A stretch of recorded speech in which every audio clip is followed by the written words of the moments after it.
আমি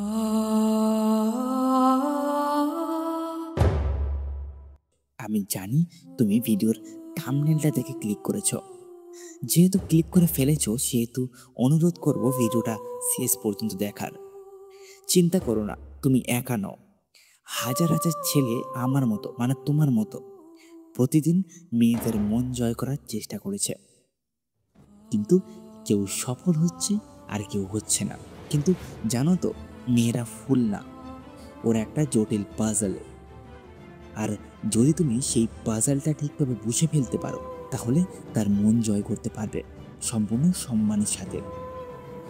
এই ভিডিওতে আমরা শিখব মেয়ে পটানোর নিনজা টেকনিক, কিন্তু এটা শুধু প্রেমে ফেলার জন্য নয়, বরং বুদ্ধিমত্তা, ব্যক্তিত্ব, আচরণ এবং আত্মবিশ্বাস দিয়ে কিভাবে কাউকে আকর্ষিত করা যায় তার সম্পূর্ণ A to Z আলোচনা করব।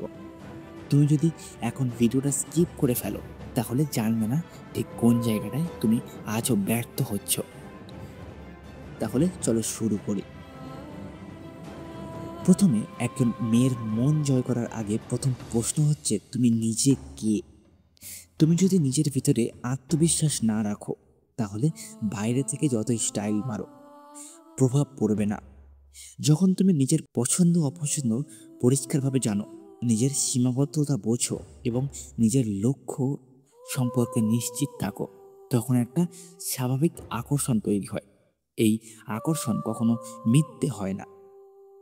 প্রথম ইমপ্রেশন যা একেবারেই বাজিমাত করতে পারে। মেয়েরা কথার আগেই তোমার বডি ল্যাঙ্গুয়েজ দেখে। তুমি কেমনভাবে দাঁড়িয়ে আছো, তুমি কেমন হাঁটছো, কেমন তাকাচ্ছ, এই সবই তারা বিচার করে তুমি কেমন মানুষ।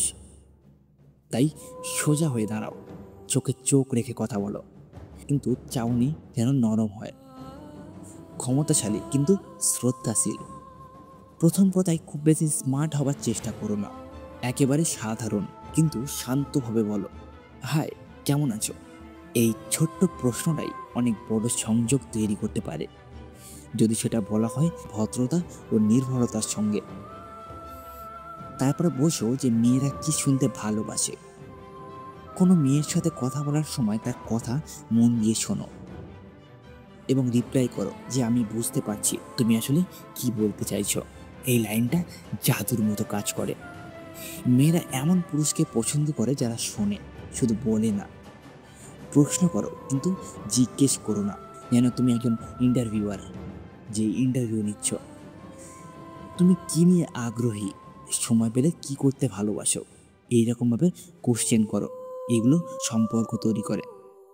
আর তোমার প্রেমিক আছে, কবে ব্রেকআপ হয়েছে, এগুলো এড়িয়ে চলো। এগুলো সরাসরি অবাঞ্ছিত এবং আগ্রাসী শোনায়। তুমি যদি নিজেকে অন্য কারোর মতো দেখাতে চাও তাহলে সেটা বেশিক্ষণ টিকবে না। আকর্ষণ তখনই তৈরি হয় যখন তুমি নিজের মাঝে থেকেও অন্যকে জায়গা দিতে পারো। সেলফ অফ হিউমার থাক, কিন্তু জোর করে জোকস করো না। পরিস্থিতি অনুযায়ী মজা করো, এটা তোমার ইন্টেলিজেন্স দেখায়। মেয়েরা চায় এমন কাউকে যে নিজের আবেগ নিয়ন্ত্রণ করতে পারে। তুমি যদি প্রথম দুদিনে বলতে শুরু করো যে আই লাভ ইউ, তাহলে সেটা বিশ্বাসযোগ্য নয়। কিন্তু সম্পর্ক সময় চায়, কিছু যোগাযোগ ধৈর্য চায়। তুমি যদি ধৈর্য ধরো তাহলে একটা ব্রিজ তৈরি হবে। আর অতিরিক্ত মেসেজ করো না। সিন বাট নট রিপ্লাই হলে রেগে যেও না। সে কোনো কারণে ব্যস্ত থাকলে তাকে সময় দাও। জোর করে সম্পর্ক তৈরি করা যায় না। এই জিনিসগুলো করলে তোমার প্রতি তার বিশ্বাস কমে যায়। নিজেকে শুধু মেয়ের জন্য বদলানোর দরকার নেই। তুমি নিজে একজন ভালো মানুষ হতে চাও বলেই বদলাচ্ছ, এটাই হওয়া উচিত মূল উদ্দেশ্য। পড়াশোনা, স্বাস্থ্য, পোশাক, কথা বলার ভঙ্গি সব কিছু ধীরে ধীরে উন্নত করো। একটা নিজস্ব স্টাইল তৈরি করো। এবার তোমরা ভাবছো সে যদি আগ্রহ না দেখায় তাহলে কি করব? যে কেউ সবার পছন্দ হতে পারে না, এটা মেনে নাও। তুমি তার মন জয় করার চেষ্টা করেছো কিন্তু সে আগ্রহী নয়, তাহলে সেটাকে শ্রদ্ধা করো। পিছিয়ে এসো এবং নিজের পথে হাঁটো। কারণ যদি তুমি নিজেকে ভালোবাসো, একদিন কেউ আসবেই, সে তোমাকে এমনই ভালোবাসবে। দেখো, মেয়ে পটানো মানে শুধু প্রেম করা নয়, এটা একটা সংবেদনশীল যোগাযোগ যা তৈরি হয় বিশ্বাস, সম্মান এবং আত্মবিশ্বাস দিয়ে। তুমি যদি একজন সৎ মানুষ হও, যদি তুমি কথা রাখতে জানো, আর যদি তুমি নিজের জীবন নিয়ে সিরিয়াস হও, তাহলে তুমি শুধু মেয়েদের নয়, বরং এই জগতের সবার কাছেই আকর্ষণীয় হয়ে উঠবে। এটাই হলো আসল নিনজা টেকনিক।